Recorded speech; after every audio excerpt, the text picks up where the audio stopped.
கிருஷ்ணசாய் வணக்கம். உங்களுக்கு வந்து நாங்கள் வந்து பாஜகவோட முன்னாள் நிர்வாகின்னு போட்டிருக்கிறோம். உங்களோட முன்னாள் தலைவர் இல்லையா, அவர் இன்னைக்கு தான் அறிக்கையெல்லாம் வெளியிட்டார். ப்ரெஸ் எல்லாம் மீட் பண்ணி தயவு செஞ்சு யாரும் வெளியிலலாம் போகாதீங்க அப்படின்ட்டு கெஞ்சனாரா சார்? கெஞ்சனாரான்னு இல்லை கெஞ்சனாரா இல்லை விஷயத்த சொன்னாரா? ரெண்டுக்கும் வித்தியாசம் இருக்குல்ல. இல்லை, நான் நேற்று தான் பாஜகவை விட்டு விலகி இருக்கேன். என்ன பொறுப்பில் இருந்தீங்க? நான் வந்து ஓபிசி அணியோட மாநில துணைத் தலைவராக. சரி சரி சரி. ஓகேங்களா. அதனால் இவ்வளோ நாள் ட்ராவல் பண்ண கட்சி. எத்தனை வருஷமாக இருந்தீங்க சார்? நான் 9 வருஷமாக அந்த கட்சியில். ஓகே. எல்லாம் பதவியில் இருந்தீங்க சார்? ஒரு பீரியடுக்கு மேலே வந்து அண்ணாமலை அண்ணன் வந்த பிறகு தான் எங்களுக்கு கட்சியோட எழுச்சி தெரிஞ்சது. எங்களுக்கு தினந்தோறும் ஒரு அரசியலில் இருந்தால், யாராக இருந்தாலும் அரசியலில் இருந்தால் நம்ம அரசியலில் டெய்லியும் ஒர்க் பண்ணணும், ஒரு எலக்ட்ரல் பாலிடிக்ஸ்க்கு போகணும். ஓகேங்களா. அந்த வளர்ச்சி இருக்கணும், மக்கள் மத்தியில் அந்த கட்சிக்கு ஒரு செல்வாக்கு அதிகமாக வளர்ந்துட்டு வரணும்.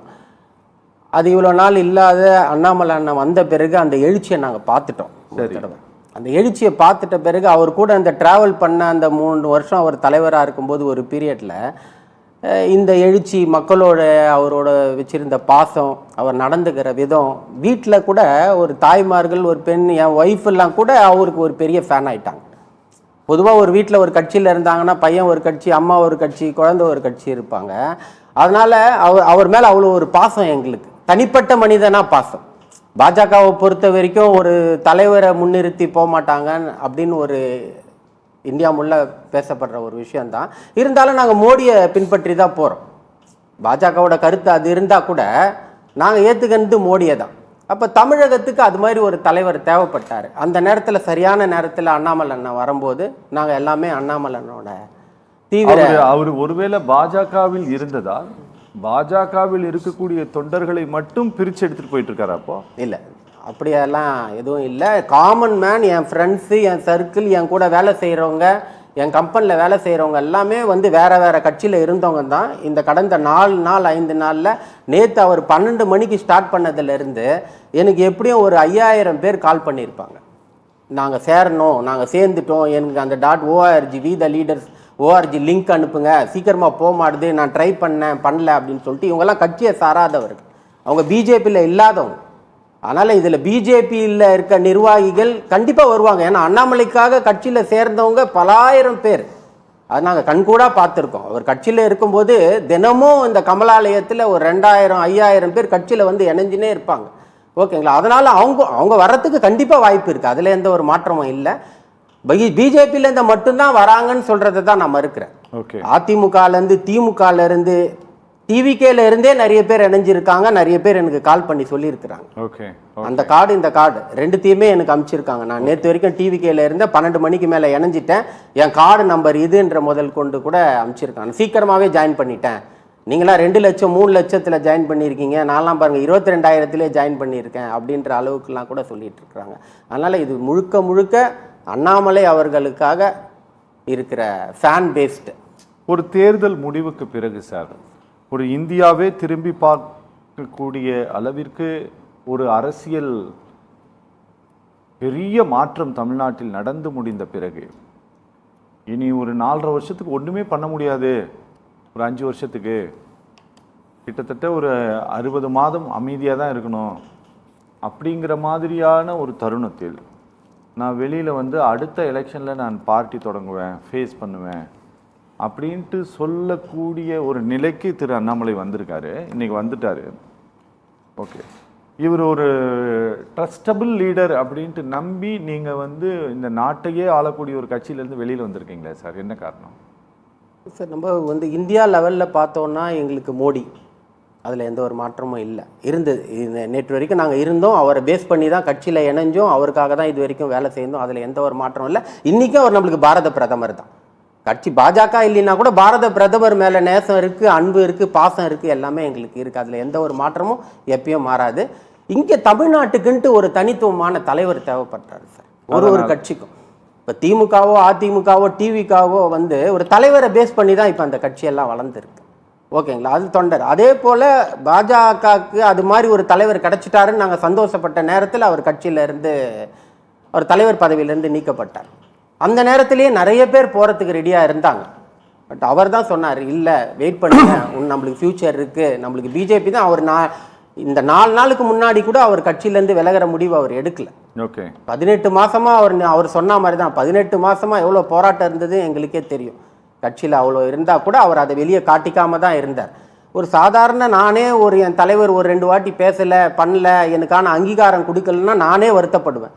அப்படி ஒரு ஐபிஎஸ்ல இருந்து ஒரு பெரிய சிங்கன்ற பேர் எடுத்தவர், இவ்வளோ பேருக்கு தெரிஞ்சவர், அவருக்குன்னு தனியான ஃபேன் பேஸ் கட்சிக்கு வர்றதுக்கு முன்னாடியே பல கணக்கான மாணவர்கள்லேருந்து யூத்லேருந்து எல்லாமே இருந்தாங்க. ஓகே, அப்படியாப்பட்டவர் கட்சியில் வந்த பிறகு அவருக்கான அங்கீகாரம் குறைக்கப்பட்டது. அவருக்காக அவரோட வெளியில் வந்துட்டாரு. அதனால கண்டிப்பா யாரா இருந்தாலும் அந்த ஒரு உணர்வு கண்டிப்பா வேணும்ல சார். ஓகே ஓகே, அவர் சொன்னதை கேட்டிங்களா? கேட்டேன் சார். அவருக்கு தான் பதில் சொல்லணும். நம்ம சொல்லணுமா? நீங்க ஏதாவது இருக்கா உங்களுக்கு? கண்டிப்பா இருக்கு.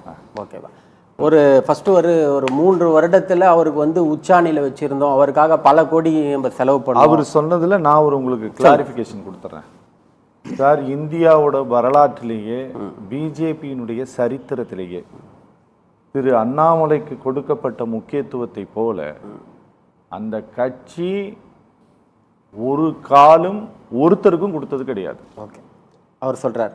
அவர் சொல்லல, உண்மையே அதுதான். அவர் சொன்னதெல்லாம் உண்மையே அதுதான். கண்டிப்பா, சரிங்களா? உண்மையே அதுதான். அவ்வளவு முக்கியத்துவத்தை கொடுத்தார்கள். அதுக்கு காரணம் என்ன அப்படின்னா, தமிழ்நாடு பிஜேபிக்கு அவ்வளவு முக்கியமான ஒரு மாநிலமாக இருந்தது. கண்டிப்பா.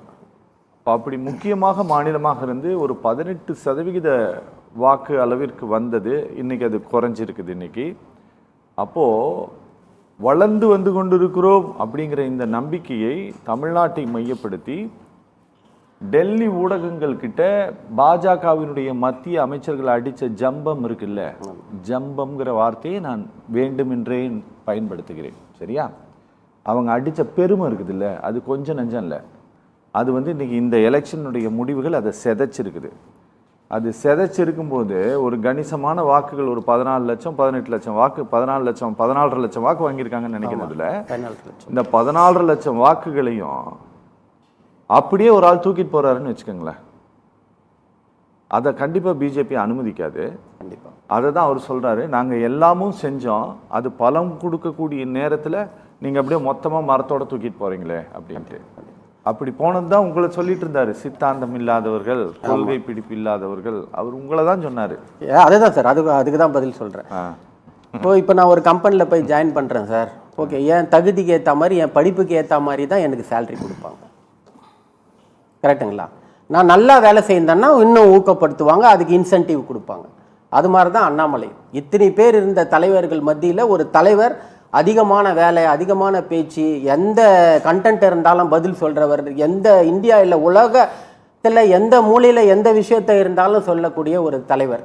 அப்படியாப்பட்ட தலைவர் இருக்கும்போது கட்சி வளர்றது அவங்க பார்த்துட்டு தான் இருப்பாங்க. இத்தனை வருஷமாக பிஜேபி மேலிடம் கீழே இருக்கிறவங்கள இங்கே தலைவர் போட்டவங்கள பார்க்குறாங்க, அவங்களுக்காக முக்கியத்துவம் கொடுத்துட்டு தான் இருக்காங்க.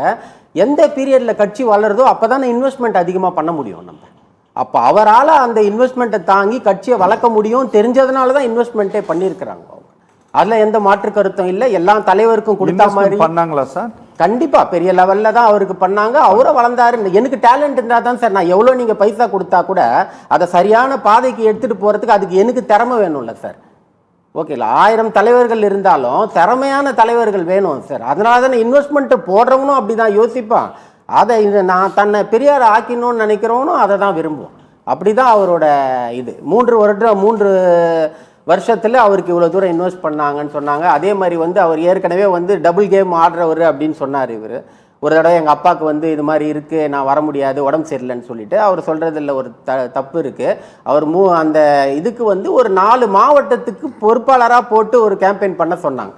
அப்போ தான் அவங்க அப்பா உடம்பு சரியில்லை அந்த மாதிரி அது மாதிரி சொன்னாரே தவிர அவர் கேம்பெயின் வர்றதுக்காக சொல்லலை. ஓகே, அது ஒரு விஷயம். ஓகே, அதே மாதிரி கட்சியில் இருக்கிறவங்க எல்லாம் மூல செலவு பண்ணி கூப்பிட்டு போகிறாங்க. இப்போ கூட நான் ஒரு டிபேட்டில் கேட்டு வரேன் அப்படின்னு சொன்னார். இது வரைக்கும் யார் ஜாயின் பண்ணியிருக்காங்க அப்படின்னு சொல்லிட்டு கட்சி நிர்வாகிக்கோ யாருக்குமே தெரியாது. ஓகே, 13-15 லட்சம் பேரை மூல செலவு பண்ணுற அளவுக்குலாம் பெரிய டெக்னாலஜிலாம் நம்மக்கிட்ட இல்லை. நான் பேசணும், இப்போ 13 லட்சத்துக்கும் நான் கால் பண்ணி பேசணும். நீ போட்டிருப்பா நம்ம பிரதமர் மோடி நம்ம கூட தான் இருக்காருன்னு ஒருத்தர்கிட்ட பேசணும். இதெல்லாம் ஒரு இப்போ ஒரு மடமாற்றத்துக்காக ஒரு சில விஷயம் கட்சியிலேருந்து நிறைய பேர் வெளியே போயிட்டு இருக்கிறாங்க, அவங்களெல்லாம் தடுக்கணும். தானா விரும்பி வந்து சேர்ந்தவங்க சார், அண்ணாமலைக்காக வந்து சேர்ந்தவங்க. இப்போ அண்ணாமலை போன பிறகு வெளியே போறார். ஓகே, இந்த விஷயம்தான் அவரால் சேர்ந்தாங்க, அவருக்காக போறாங்க. Okay okay.